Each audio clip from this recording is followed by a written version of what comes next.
Namaskar, this is Priyadarshan and you are welcome in the State Council of Educational Research and Training, Bihar, Patna.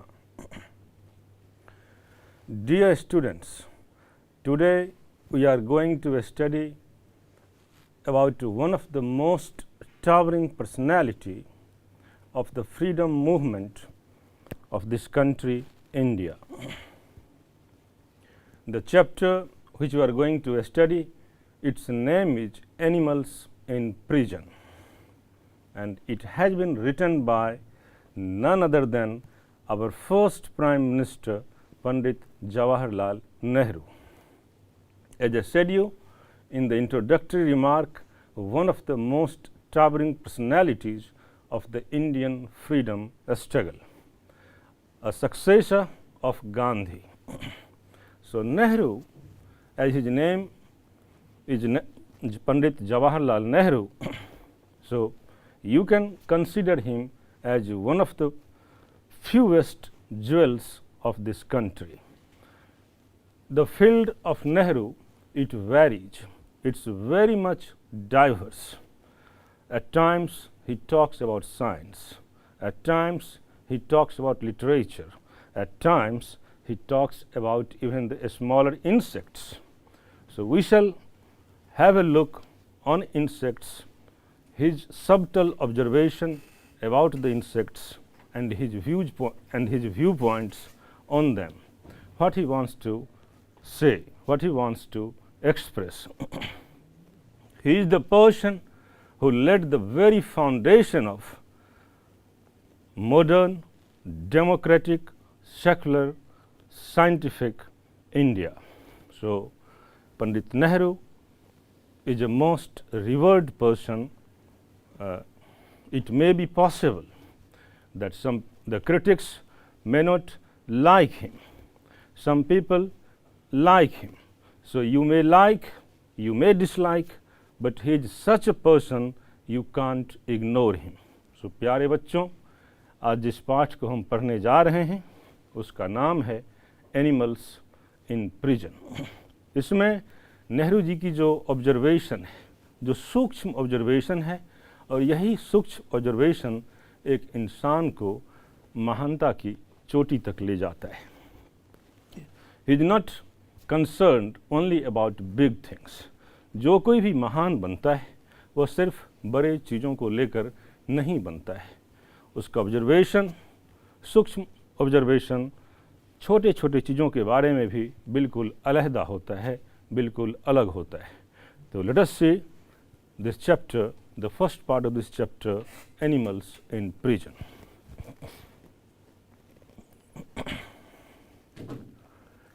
Jawaharlal Nehru 1889-1964, उनका जन्म 1889 को हुआ, 1889, और उनका देहावसान 1964 को होता है। India's first Prime Minister was popular among the children as चाचा नेहरू। बच्चों के बीच बड़े प्यारे थे और चाचा नेहरू के नाम से सुप्रसिद्ध थे। He was a man of rare sensitivity,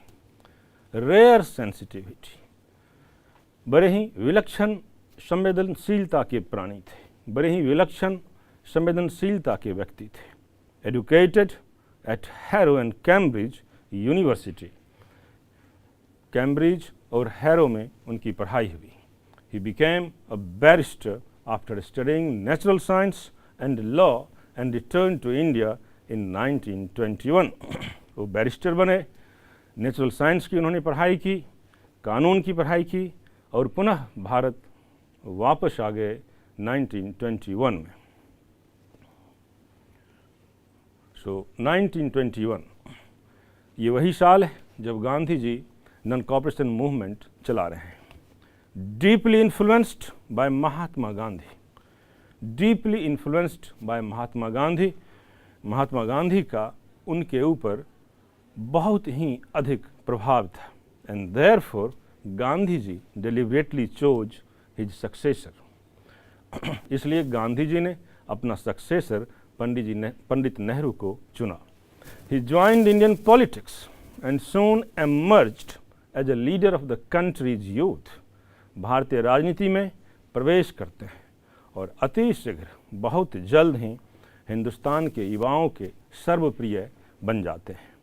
However, he was not a mere politician. इन सभी चीज़ों के बावजूद वह महज राजनीतिज्ञ नहीं थे। As I said you in the very beginning that his field of working, it varies, its range is very diverse. He was at good terms with Einstein. Einstein was fond of Nehru. He was his friend. English poets, novelists, dramatists, statesmen, scientists. So Nehru varies, in fact, his personality. Nehru, the field of Nehru is very wide and vast. So he was not a mere politician. वह महज राजनीतिज्ञ नहीं थे. He was also a dreamer. वह एक स्वप्न दृष्टा भी थे, स्वप्न दृष्टा भी थे, आइडियलिस्ट, आदर्शवादी भी थे, ह्यूमनिस्ट, मानवतावादी भी थे, and artist in words as well, और शब्द शिल्पी भी थे. Artist in words as well. The way he writes his prose, you'll read it, you'll find it quite astounding, quite surprising, quite enchanting, quite mesmerizing. His works an autobiography. यह उनकी आत्मकथा है जिसका नाम ही an autobiography है. The discovery of India, glimpses of world history, and letters from a father to his daughter. An autobiography जो उनकी आत्मकथा है. The discovery of India, Bharat एक खोज, एक बहुत ही महत्वपूर्ण दस्तावेज कहें इसको हिंदुस्तान के इतिहास का, हिंदुस्तान के वर्तमान का और हिंदुस्तान के भविष्य का. ग्लिम्प्सेस ऑफ वर्ल्ड हिस्ट्री, विश्व इतिहास की झलक अपने आप में एक अद्भुत पुस्तक है. Letters from a father to his daughter, पिता के पत्र पुत्री के नाम, हर बच्चे को पढ़ना चाहिए. आप भी इसे जरूर पढ़ें. Are remarkable for a rare vigour and beauty. ये सारी किताब सौंदर्य और कला से लबरेज है, बिल्कुल ज्ञान से भरे पड़े हैं. So as far as what I want to say that these books are concerned, you must have read this sentence that some books are to be tested, some books are to be chewed, and some books are to be digested.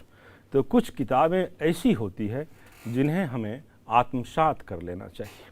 तो ये नेहरू की किताब कुछ ऐसी ही है. As children, you have the opportunity, you can go through these books, whether it is an autobiography or the discovery of India. On discovery of India, there was in the beginning, I think there was a very good serial by the same name, Bharat Ek Khoj, the glimpses of world history. So these are the books, my dear students, which will lay foundation of your knowledge about your own beloved country. So मेरे प्यारे छात्रों, ये सारी पुस्तकें कुछ ऐसी हैं जो आपके ज्ञान की आधारशिला होगी, जो आपके ज्ञान की अपने प्रिय देश के बारे में आधार रखेगी. It will lay the foundation of your knowledge about your beloved country. So these are the great books, and I request to all of you, whenever you get a chance, must go through these books. So let us see the first part of the chapter. So still we are doing about Pandit Nehru itself. So they establish him as a master of English prose. तो उनकी जो लेखनी, उनकी जो शब्द लिखने की जो शिल्प है, वह उनको इंग्लिश प्रोज का मास्टर बनाती है. वाइल इन प्रिजन, जब वे जेल में, बिफोर इंडिपेंडेंस, आज़ादी से पहले, ही रेड बुक्स, वो बहुत किताब पढ़ते थे. He was a voracious reader. Voracious reader कहते हैं बच्चों जो बहुत ज़्यादा किताब पढ़ते थे. ऑब्जर्व नेचर, सिर्फ किताब ही नहीं पढ़ते थे, प्रकृति को ऑब्जर्व भी करते थे, उसका निरीक्षण भी करते थे, अवलोकन भी करते थे. ड्रीम्ड एट टाइम्स, सपने भी देखते थे. And wrote in his powerful and poetic style about all that he thought and felt.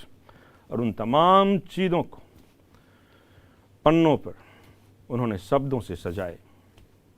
His elegant poetical prose is best captured in his autobiography.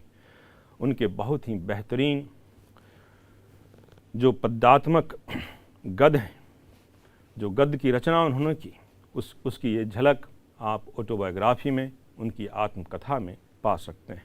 The following extract, अभी जो extract जो गद्यांश हम पढ़ने जा रहे हैं, टेकन फ्रॉम एन ऑटोबायोग्राफी, यह उनकी आत्मकथा से ली गई है, reveals Nehru's love for nature. और इसमें हम पाते हैं नेहरू का प्यार प्रकृति के प्रति. It is remarkable how he derives pleasure from watching different animals. यह अपने आप में बहुत खूब है कि किस तरह से अलग अलग जीव जंतुओं को वो गौर से देखते हैं और उससे आनंद की अनुभूति करते हैं, उससे आनंद प्राप्त करते हैं. And gives respect even to the tiniest animals.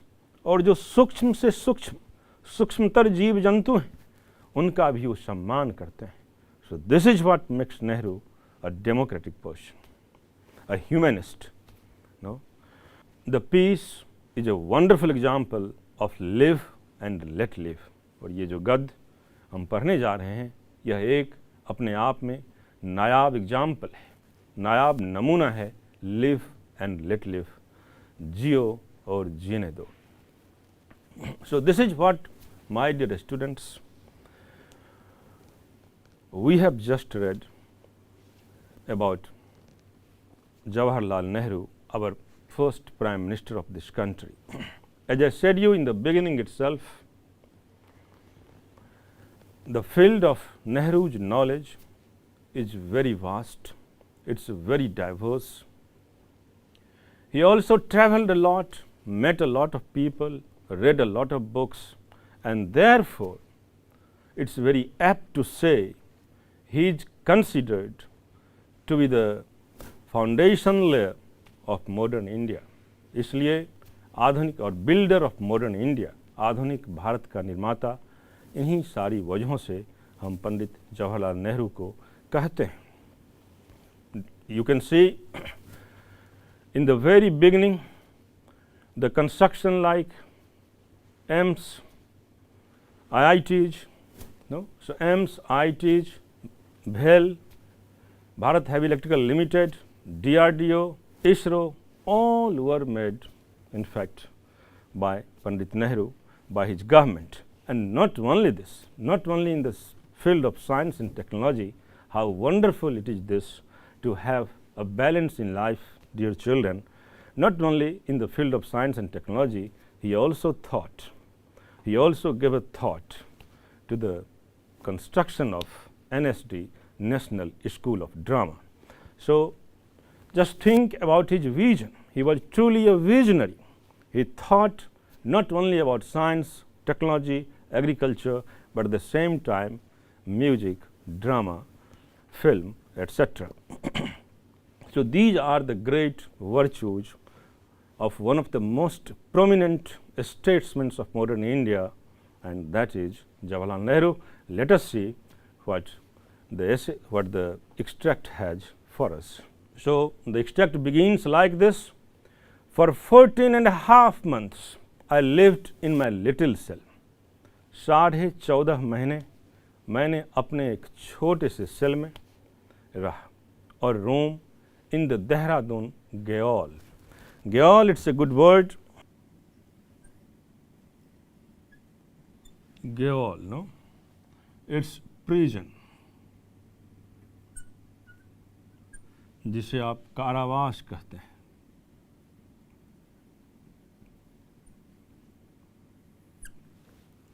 So he writes, for 14.5 months, 14.5 महीने, I lived in my little cell or room in the Dehradun Gaol. मैं अपने एक छोटे से सेल या कमरे में देहरादून के जेल में रहा.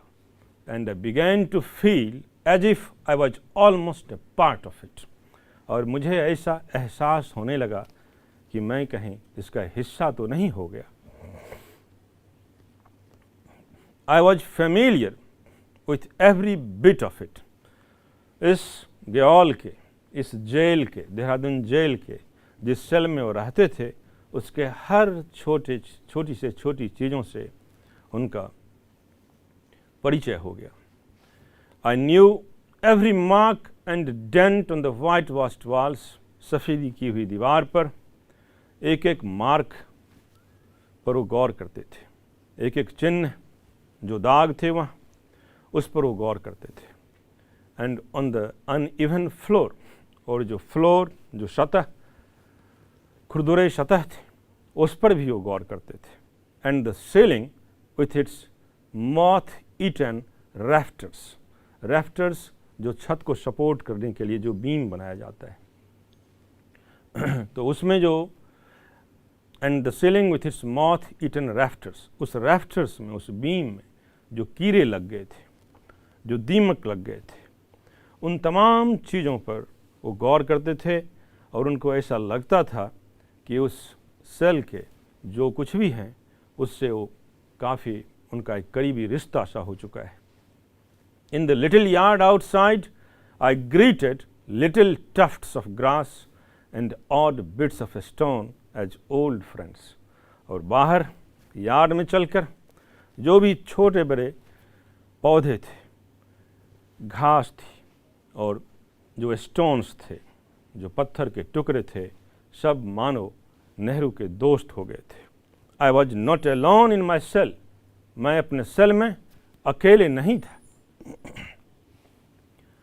For several colonies of wasps and hornets. इस वर्ड को देखें,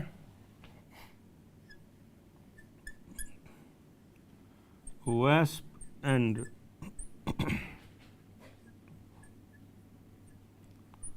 hornets. ये जो wasp है, आप इससे बिल्कुल फेमिलियर हैं. इसको ततैया बोलते हैं. It is wasp.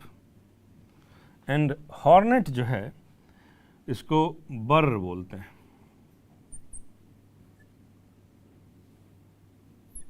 तो यह भी एक जीव है.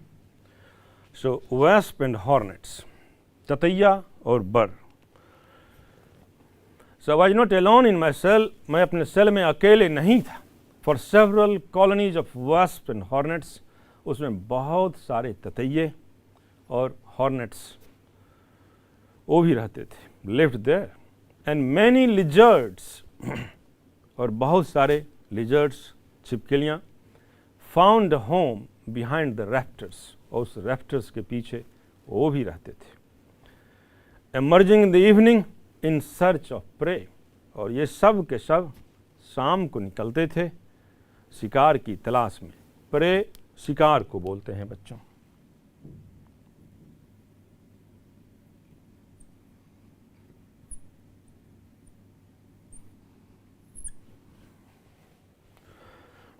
If thoughts and emotions leave their traces, अब इस शब्द पर गौर करें. If thoughts and emotions leave their traces, अगर विचार और भावना अपने छाप छोड़ते हैं, behind in the physical surroundings, the very air of that cell must be thick with them. तो नेहरू कह रहे हैं कि वो जो सेल था उसका पूरा का पूरा एनवायरनमेंट, आसपास उन चीज़ों से बिल्कुल भरे पड़े होंगे. And they must cling to every object in that little space, in that little space, और उस छोटे जगह में जो कुछ भी चीज़ें होगी उससे वो चिपकता होगा. सो this is how the first paragraph of this extract it opens. Here Nehru is introducing us his imprisonment in the Dehradun jail, and he explains that he was living there in a very small cell or room, you can say, and he spent there almost 14.5 months. 14.5 महीना उन्होंने वहाँ बिताए. And in that small place he became familiar, as he writes, with all the tidbits, like the wasps, hornets, lizards, dents on the whitewashed wall, जो दीवारों पर जो गड्ढे पड़ गए थे, फर्श में जो खुरदरे फर्श थे उस पर जो निशान थे, और जो उस सेल में छोटे छोटे जीव जंतु जो रहते थे जैसे ततैया, बर, लिजर्ड, इन सारी चीज़ों से। और वे ये भी कहते हैं कि अगर भावना जो इमोशंस है और ये सब अगर कोई छाप छोड़ते हों किसी जगह पर, तो उन सेल में इन सारी चीज़ों की छाप एक एक चीज़ों से चिपकी पड़ी होगी, भरे पड़े होंगे। सो दिस इज व्हाट और this is how the extract opens and Nehru makes us familiar with his days of imprisonment in Dehradun gaol और जेल। इस तरह से देहरादून के जेल में हर चीज़ों से नेहरू हमें परिचय करा रहे हैं। Let us see the next paragraph. I had better cells in other prisons. आगे वो कहते हैं कि दूसरे जेलों में उनको अच्छे सेल्स भी मिले थे, इससे बेहतर सेल्स भी मिले थे, but in Dehradun I had one privilege। ये वर्ड देखें,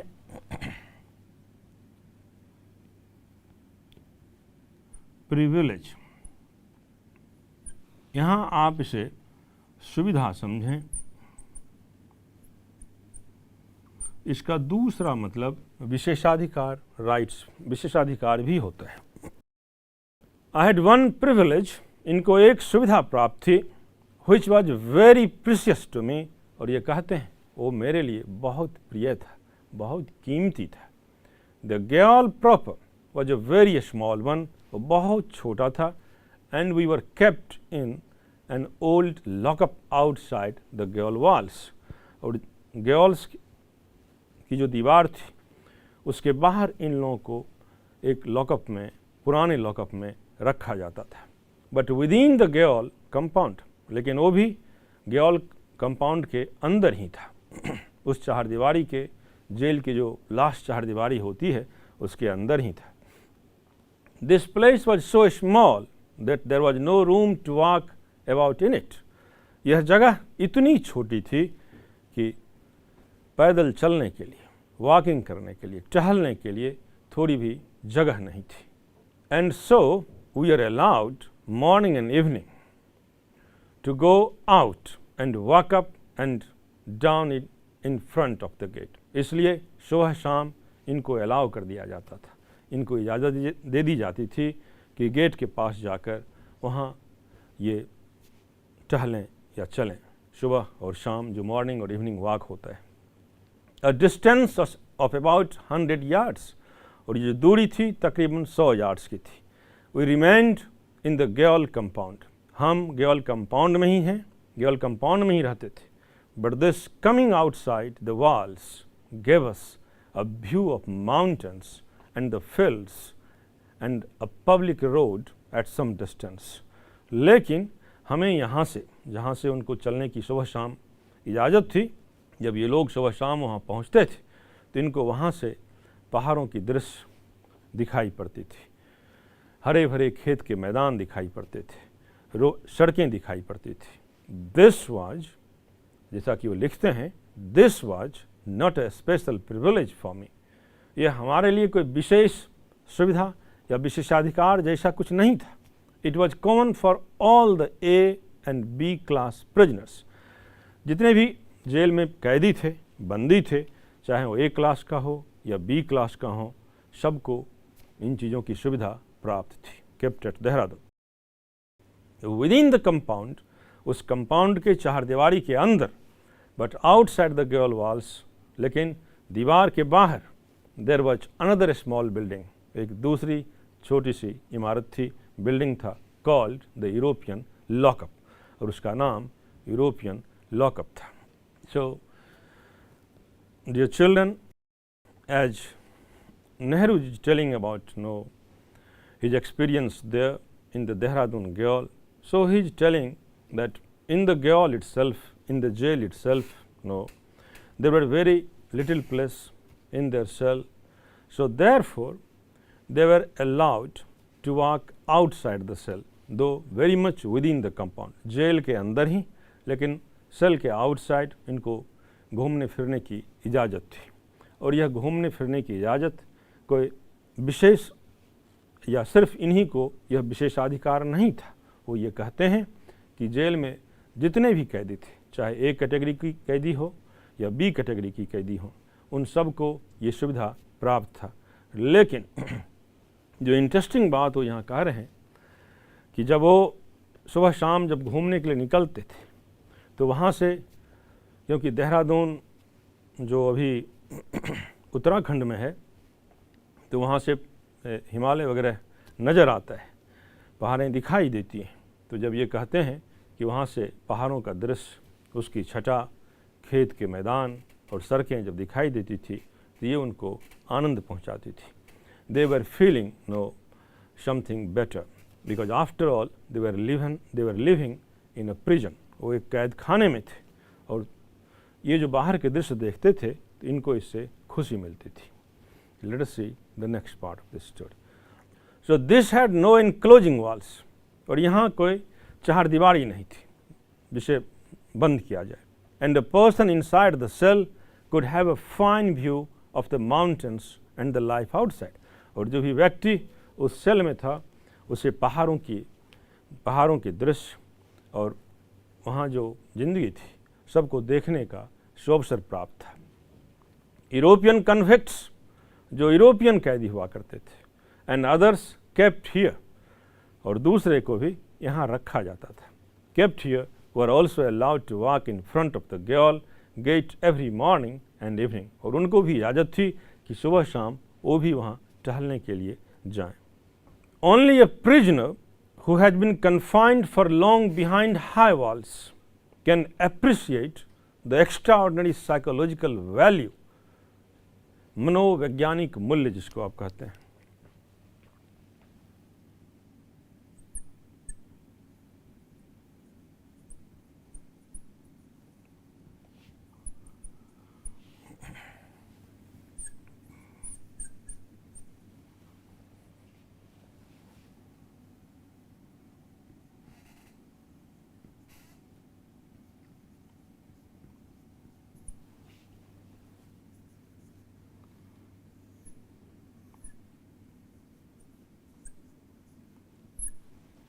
So he writes, only a prisoner who has been confined for long behind high walls, सिर्फ वही कैदी जो बहुत दिनों से जेल की चार दीवारी में बंद हैं, can appreciate the extraordinary psychological value of these outside walks and open views. सिर्फ वही समझ सकता है ये असाधारण दृश्य, उसका असाधारण मनोवैज्ञानिक मूल्य, क्योंकि बहुत दिनों तक जेल में रहने के बाद अगर बाहर के दृश्य दिखाई देते हैं तो उससे उनको सुकून पहुंचता है, उससे उनको आनंद मिलता है।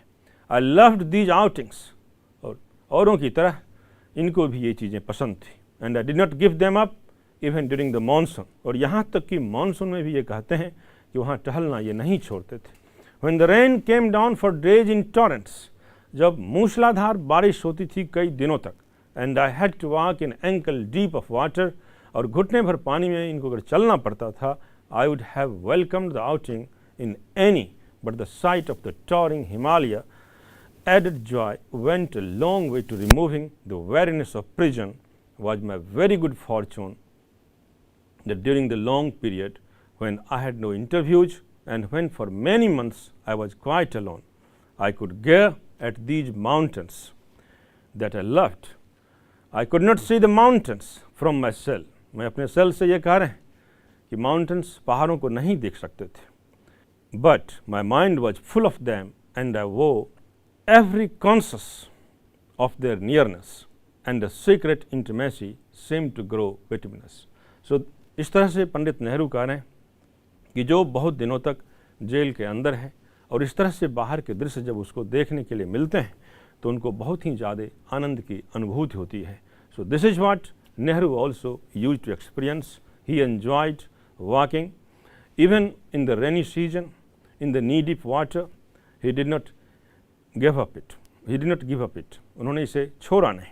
He walked even during the monsoon, during the rainy season, and he enjoyed it. So this is what he is telling us about the Dehradun Gaol, the life there, the kind of privilege which he got. He describes that thing also, and he also emphatically says that that privilege, वह सुविधा सिर्फ उन्हीं के लिए नहीं थी और लोगों के लिए भी थी. So this is how we have read up to this part of this story. Hopefully we shall read or we shall continue reading the remaining parts of this story in the next class. Till then, goodbye, namaskar.